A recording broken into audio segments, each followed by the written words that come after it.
All right. So again, let me just apologize for those break this technology. We get it. Sometimes these things happen. My apology on that in the middle of the presentation by Dr. Friday. And to remind you, and tomorrow and other days, I'll give you that fancy meeting this Friday, the 16th at Fancy, 7 p.m. That's in, and listen to me careful, that's in the constituency of Senator John. All right, so just waiting on the confirmation from the elections, but that is our constituency, Senator John. So North Waynewood this Friday. Let me say again, thank you very much, Dr. Friday, for your patience and welcome back. Thank you very much, Bert. I am I'm happy to be here, of course, but it is what it is. I hope that we can get through the rest of the program without the interruption because I found myself talking to myself for a little while there, Oh, not realizing that we had lost sorry for that. the connection. But in any event, we are talking about the economic situation in the country, and I believe when we had the break, we were talking about the importance of agriculture and what happened at Montreal, where Yes. we have a Yes. greenhouse that was built with money from the European Union. And this is supposed to be the cutting edge, or at least to show us how we can transform into a more productive agricultural sector. And the thing is completely, you know, um, is a failure. It's locked up. The condition of it looks like if like it's abandoned. Some of the coverings on the greenhouses are ripped off. It looks really pathetic, terrible. And this tells me that the government can't be serious about agriculture because this should be your basically, the thing that you're showing off. I said this is where we're going, and it looks as though it is something that they have passed over and they have gone away from. That it's in the past. But That is their attitude towards agriculture. And then we talk about the pretty lasting problem that people thieving before you animals and move so forth. off, You have Dr. to deal with all of that. Hmm? Dr. Friday, before you move off, the greenhouse and that project was really supposed to be as banana was going out, they gave us these money. So this is supposed to be the future, not so. We The future. and Yes. It's called banana accompanying measures. And the idea is that you have additional economic activity in agriculture to go along with bananas. We know banana has declined because of international market conditions and various agreements and so forth. But the point is, they weren't saying, well, banana going down, so therefore let's forget about agriculture. They said, no, no, no. There are ways in which you can produce that will be different and more productive, meaning that you get more out of what you put into it, but you have to change the techniques by which you do it. All over the world is happening.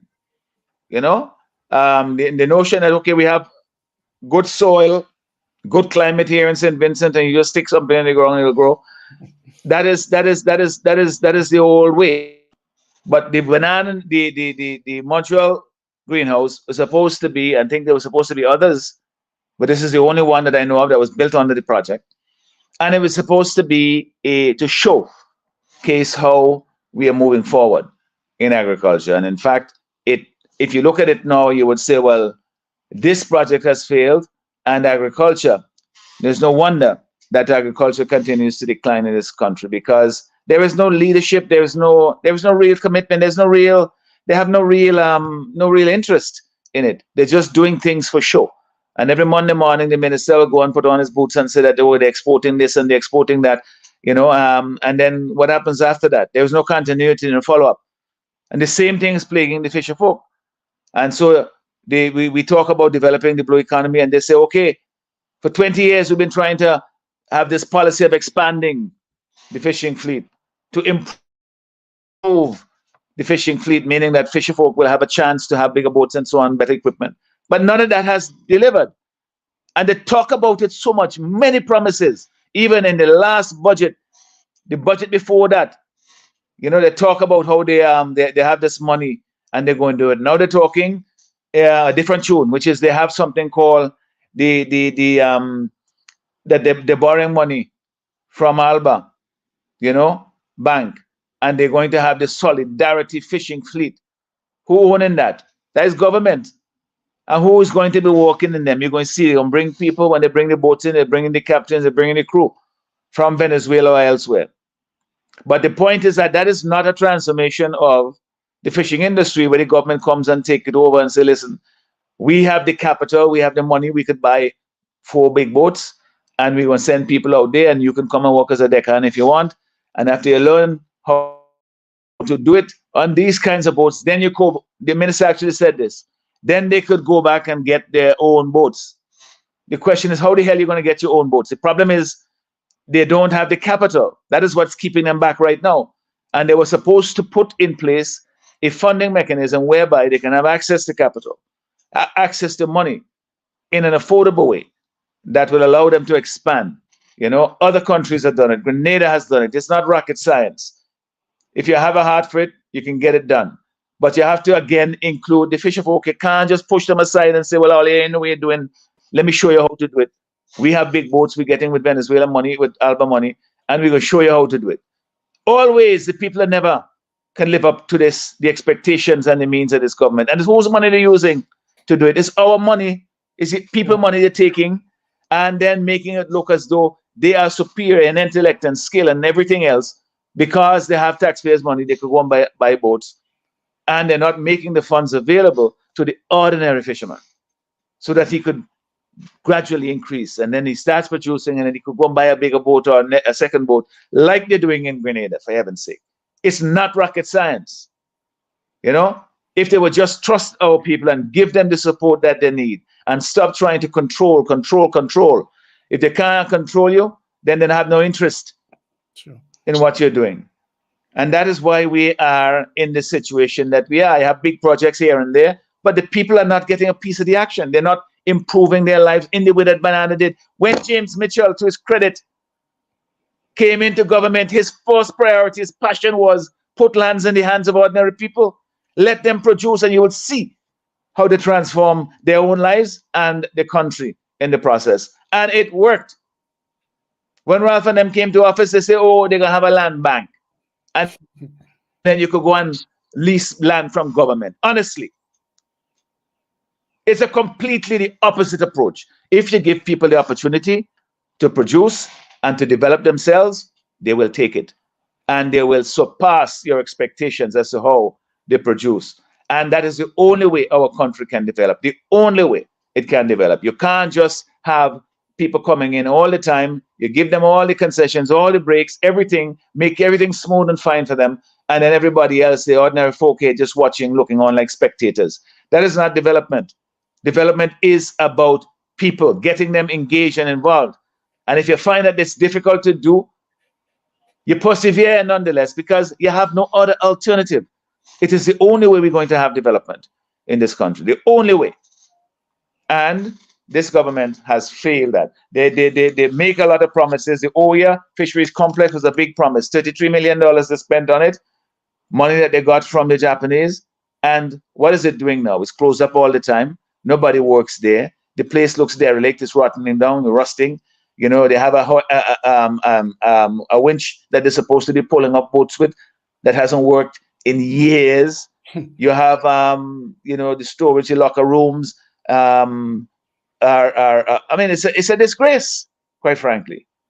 And this again was a measure supposed to tell the people that we're bringing this here so you can utilize it to become more efficient, more effective, more productive, and improve fishing of buying and selling and catching in the area north of the country. No, we always had skepticism about it because the location and all. People raise concerns about it. The owners wanted to have it in Kingston, put the investment in Kingston and make one really top-notch fisheries facility. But the government put it out there for political reasons. But once you do that, then you have to deliver. You have to make it work for people. You can't just put it there and say, let's look how nice and shiny it is. And that's the end of the story. And every turn, that is what they do. You know, look what's happening with the project down at Peters Hope. Government land that they sold to these developers to say they're going to build hotels down there. And I raised, if you check my budget address from about 5 years ago, 6 years ago when it started, And I raised the matter as a question and asking because we had the experience of Buckerman Bay to say, what are we getting? How are we going to manage this to make sure that people deliver? And they said, oh, you know, they've done their due diligence and these people are good for it and they're going to have hotel up there in no time. Well, it's been a long time and nothing has happened. And you know what, Bert? We are all paying for the ULP government's empty promise, the empty promises and their failures to deliver. How many millions of dollars have been wasted due to their incompetence and their lack of planning? Yeah, I gave you the examples that I gave just now. The greenhouse at Montreal, the fisheries complex at Oya, Yeah. the Pace development supposedly down at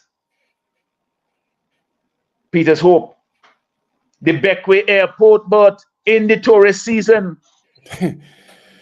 over some Thursday gone till Saturday, no flights in and out. They say, oh, it's working today. Well, it started working yesterday, but for how long? And the damage has already been done. Reputational damage Yes. and cost to the hoteliers who lost business. You know, think about that. And why? You explain to somebody who has to get back, get here, who come for a 1 week vacation and now 2 days have wasted. Last week, Friday, this thing break down and they say last Thursday. Friday, nobody could get up to the mainland to have an alternate way to get out through Argyle because what happened? The ferries couldn't work because of the surge. Mm. So they were stuck. And the airport. And the airport was supposed to be functioning. You try and explain that to somebody, the reason they can't fly out is because the airport flight truck ain't working. Explain that to somebody. And they will say, you're serious? Are you serious? I came all the way from wherever I come from. Spend money, plan this a year in advance. Now I'm ready to leave. And people showing up at the airport, nobody phone them and tell them, listen, don't send anybody down here because the airport ain't working. People still showing up at the airport down in Paget Farm. And that place, you know, the departure lounge still ain't working. You're departing basically through where the check-in counter is. Because one section of the airport, you know, airport, you have arrivals. Yes. And they have departure is supposed to be a secure area. Once you check in there, you can't come back out. That section has not been working.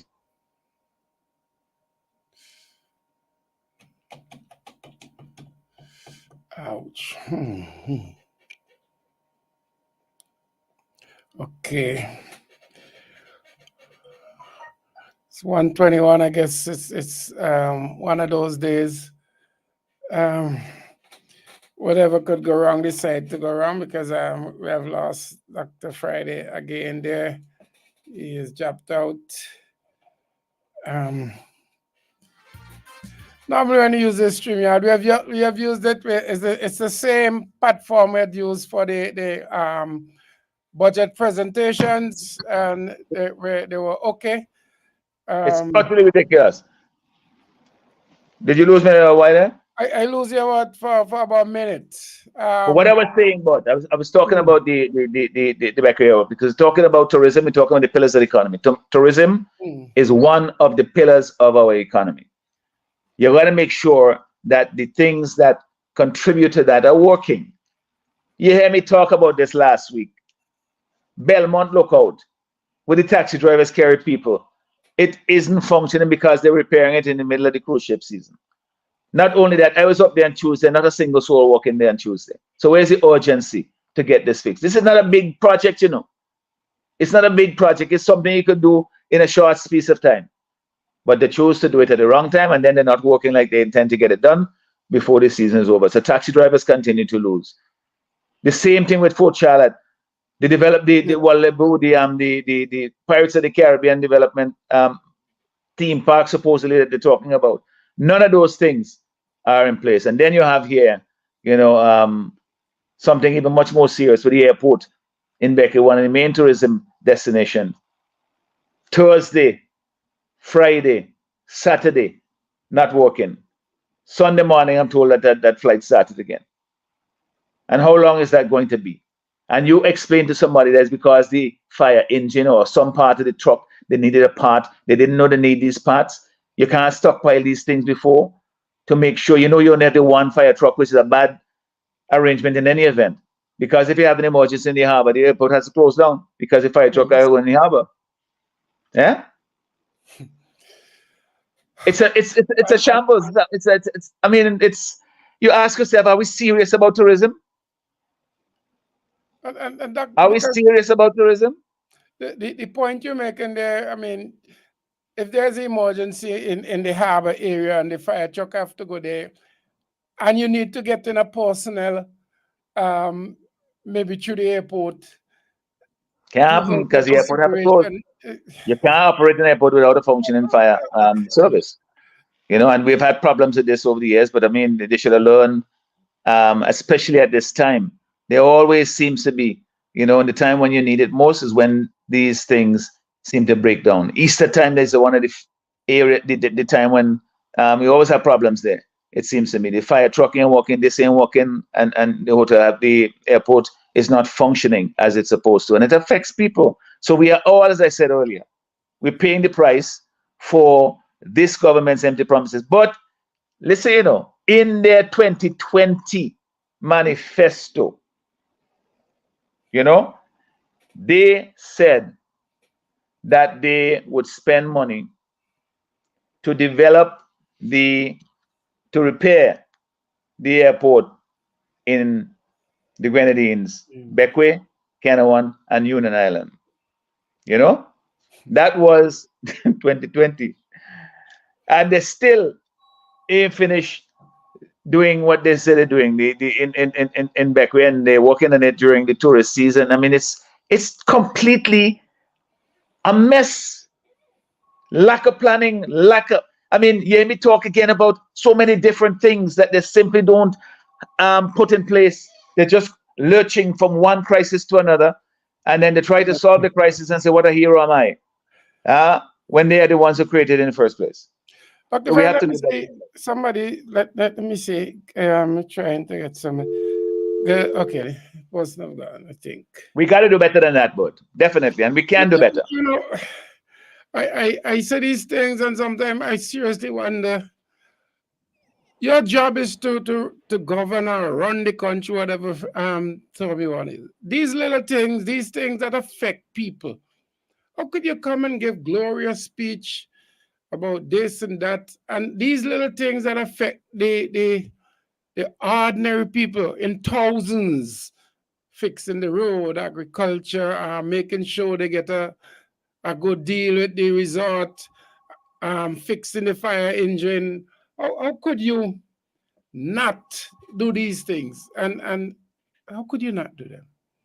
How could you, but it shows there's a lack of planning. There is no real serious approach to doing it. They talk about it in the budget address. Yes, that's a document that they prepare and they present it. But the point is, if you're serious about it, you would have the things, the elements on the ground to make it happen. You know, and you wouldn't seem to... Go ahead, bud. Yeah. Good afternoon.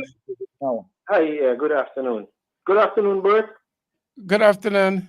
Good afternoon, Doc, and well, good afternoon, Colin. Listeners to this program. You know, as Doc is there again expounding more and more on the 4 pillars of the economy. I really can't help but remember some of the things. I want to specifically address one of the issues as it relates to Bukomen, right? I know some time ago the Prime Minister indicated that about 50% of the workers in construction down at Bukomen are from St. Vincent and the Grenadines. And his lament was that we have to bring in skilled persons from overseas to do the work. Now, I to do certain jobs, aspects of the job. Now, I don't know for the likes of me, if we are bringing in skilled persons, so what happens to the transfer of knowledge? Do we need, in the first place, do we need that large amount? Now, if you have a specialist area, I can understand. But would you want everybody, if that specialist area needs 15 persons, do we bring in 15 persons, or do we bring in 5 and we train 10 locals? So in the event that another project comes up, we have that transfer of skill, we have that transfer of knowledge. So that in itself could have been used as a training ground for local persons who are into the trades and the arts. Okay? So we've seen that we've lost that opportunity if it ever existed. The other thing as it relates to sandals, and I specifically look now to the farmers. Now, one of the things that the government said, remember that the government is who purchased or who procured all the land, so that sandals only have to deal with the government when they came. They didn't have to deal with individual landholders. And now we are getting an excuse that sandals wouldn't want to deal with different farmers or different suppliers. They will want one body. So why couldn't the government, having that foresight, go ahead, make the platform to facilitate this eventuality, so that we will now have farmers being able to produce in the quantities that will be required, and so forth. As it relates to sandals, those are my just two things that I think I should bring to the discussion. Okay. Thank you very much. Thank you very I think those are extremely relevant points, because the thing is that the government has a role to play in making sure that the people of the country are in a position to benefit from projects that are development projects here, and whether it's in the private or the public sector. What do you do to ready our people, to put them in a position to be able to take advantage of these things? You are the ones who know what the conditions are, because you have an agreement that you signed with the developer that you didn't make public to anybody. You know what they are, so help the people to know, to put them in position where they can use them. Hold on. Good afternoon, Your Times. Good debate. And both, I want to say thank you for being concerned about me and being well, but you don't have to worry about what. Rest assured about I am in total control of what's happening. What you see I'm doing. This is a fight that I am taking on with Ralph. So good day to you, Doc. Good day to you. Good afternoon, my brother. How are you doing? Yeah, not too bad at all, my brother. Not too bad at all, my leader. And I mean, and my prime minister, not too bad at all. No, but this is not something that somebody had to tell the government that we'll need if we have to have these enterprises in this country.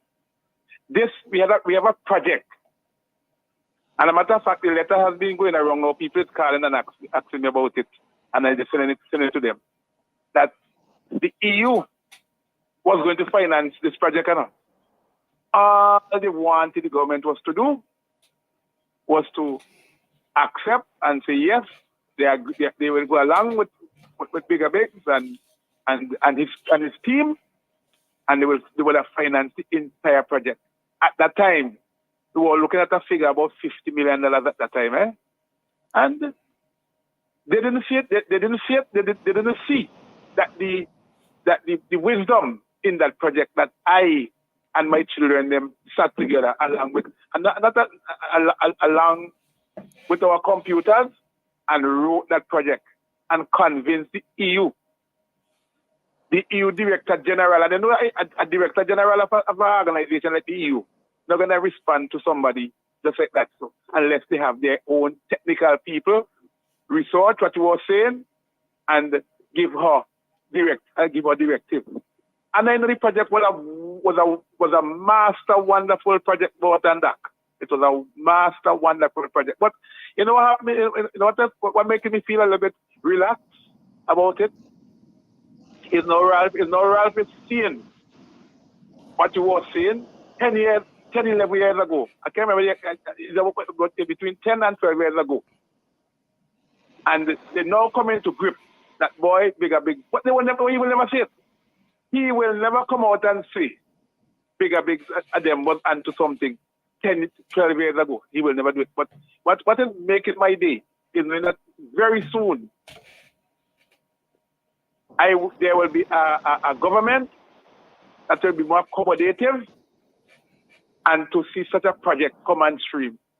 The project was more geared at also to a Windward Island project where we would have had that master mega facility in St. Vincent here, 700 and something feet by 100 and something feet, with all the water in the belly and all the fire to run it and tap the roof. You can't find a more hotter place than Yambo when sun had to get solar power. And that and the lady and the director general mentioned all of folk highlight that in her letter when she responded to us, because she recognized that we were well on target when we were going to make that project self-sufficient in terms of water and electricity, because it's a lot of equipment. Beggar are running out of time too, eh? Okay, well, no problem at all about. But I'm just happy that I get the opportunity to speak with Doc, and I know they will be listening. So they will hear and I speaking. Thank you. Beggar, you know our approach. Our approach is to provide opportunities for the private sector, particularly local private sector, to grow and develop, create jobs, create wealth in the country, because it's only when the businesses do well that the country does well, because the government eventually gets its money from them, because through taxes, whether it's through the employees or business tax and so forth. That's where the revenue comes from. So we have to make our private sector strong and vibrant. And that is what we profess in everything that we do with respect to the economy going forward. The government has a role to play, but not the way the sellers doing it here. It's like they're competing against everybody else. They know everything. They got the money, they have the capital, they could buy boats to do trawlers. You know, they can do everything that they imagine, but the rest of the people, they seem to look down upon them, the ordinary folk, and say, well, they simply don't measure up. You can't provide fish and vegetables to a major hotel chain. So, what? Yes, thanks. Keep looking out for me, but don't worry yourself so much. I don't want to see me wrong, but I will be wrong, man. Don't worry. And I'm so happy to know that there will be a government just now that we can work with. Have a wonderful evening. I can't tell this to you all right now. Have a wonderful evening. All right, thanks very much. We have about 4 or 5 minutes. But you know, just so that people understand what you have a caller? No, you go ahead. Go ahead. The people understand that what we have here, you know, is we have a choice that's coming. In the coming election, it's not just about comparing plans, you know, one party or another. Of course, you must do that. But you have to ask yourself, can you really rely on or trust the ULP to actually deliver on their promises when time and again they have proved that they simply cannot manage the economy? Can you trust them to deliver? And the answer has to be no, because you look around and you see that we have 1 in 5 Vincentians don't have a job. That is, they're unemployed. That 41% of the young people don't have jobs. That wages in St. Vincent and the Grenadines are the lowest in CARICOM. We pay the lowest. So the quality and the value of our labor is not that as a region. We don't produce enough to get better pay. And that 36% of Vincentians live in poverty. That number has gone up. And out of that, 11% of them, that's 12,000 people living basically in desperate poverty. Whatever they make is not sufficient to meet their daily needs. Okay. Dr. Fry, let me take a call. Okay. Good afternoon. Are you there still? Yes, good afternoon. Good afternoon. Good afternoon, caller. I want to ask about talking about farming. Those lands up North Leeward where we found the rocks, and then there were no rocks. I wonder if the farmers going back to those sites, or if we're going to have a big farmer start farming those lands, because I understand that those are some of the best lands for doing farming. And the second point is where we're talking about standards, which is important. I don't know if when we had the Marketing Board Authority, if that was a institution or an organization that could assist with standards, and if we could have something like that again, because we lost that. And where we would have spent, I believe, close to 30 million or so on a single fisheries complex in Sandy Bay, Oh yeah. and perhaps would have spent more on in Oya, and would have spent more on other fisheries complex around the island. I think the fisheries and those fisheries complexes that we have, we should be able to produce fish at a standard, at standards required. I don't see how one single galvanized building in Calico, if we are Vincentians, Caller, I know we run out of time, but you're touching a very important point when you talk about the Marketing Board. I think you kind of assume that everybody understood the connection what you were making, but just in 30 seconds, explain what role you see it playing, how it would help to facilitate in the situation that we have now. Is he there? You gone? Hello. Apparently, just to add, put what is mouth, so to speak. I think what he's talking about is you have a central purchasing agency that then the buyer, or the buyer, whether it's a hotel chain or somebody else, will then go there, and you don't have to bargain with individuals. But then that entity has to look out, has to be working in the best interest of the farmers. They can't just be a middleman that they're trying now to see if they could squeeze the farmer and at the same time pressure the eventual buyer. That middle person or middle institution is not a separate entity. It is an arm of the farming and fishing folk community, because they work on their behalf to make them better able to sell and to withstand the fluctuations in prices, which I mentioned earlier, that happens with a lot of the root crops that are grown here. Those are things that definitely have to be looked at and examined, and we will look to reinstitute a facility like that so that the farmers will have greater protection and support in the work that they do. That is telling you that we were serious about agriculture, and we are serious about fishing. And just to tell you how serious we are going to separate that ministry into two. You're going to have the Ministry of Agriculture and Forestry, and then you'll have the Ministry of Fisheries and Marine Conservation that will deal with developing our fishing industry in a sustainable way. And that is, I believe, the time has come to do so, because we have so much potential in both areas that they need their own ministers to be focused on them. Definitely. Okay, Dr. Friday, just have 2 or so minutes. Use that to wrap up your views. I know there's a meeting coming up on Friday in North Windward. Also, as you said, we had a cross model over the weekend there. But I mean, this is so painful, and the most painful, of course, of all, is the 1-year child that was killed. That breaks your heart, you know. And I want to extend my sympathies to the family and to all of those who are grieving at that terrible loss.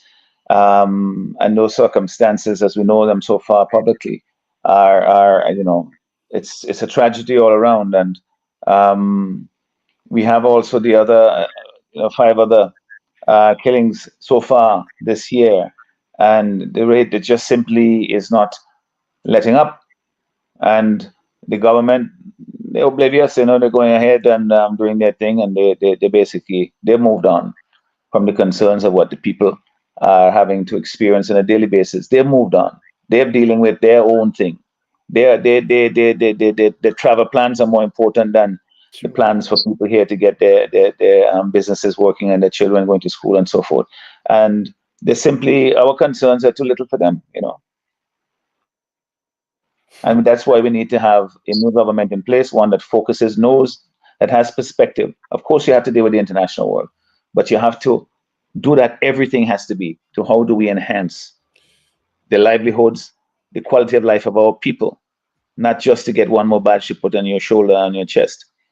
It has to be about the people. And that is where we have lost, this country has lost its way with this present administration. They've been there too long. They isolate themselves in a bubble, and they feel they know everything, and they know no damn thing, because look at how you can't even keep the airport operating here in Mecca during the Haiti tourist season. You're fixing Montreal, Montreal greenhouse is run down and not producing. Belmont Lookout, which is a simple thing, just fixing. We seem to be having some issues again, so. Yeah. Well, I'll wrap up. So, but I hope we get these things sorted, because it does affect the broadcast, and but these are things that we speak about repeatedly because they're so important. The 4 pillars of the economy are essential for getting our economy working and for getting our people putting money in their pockets. That is what I'm about.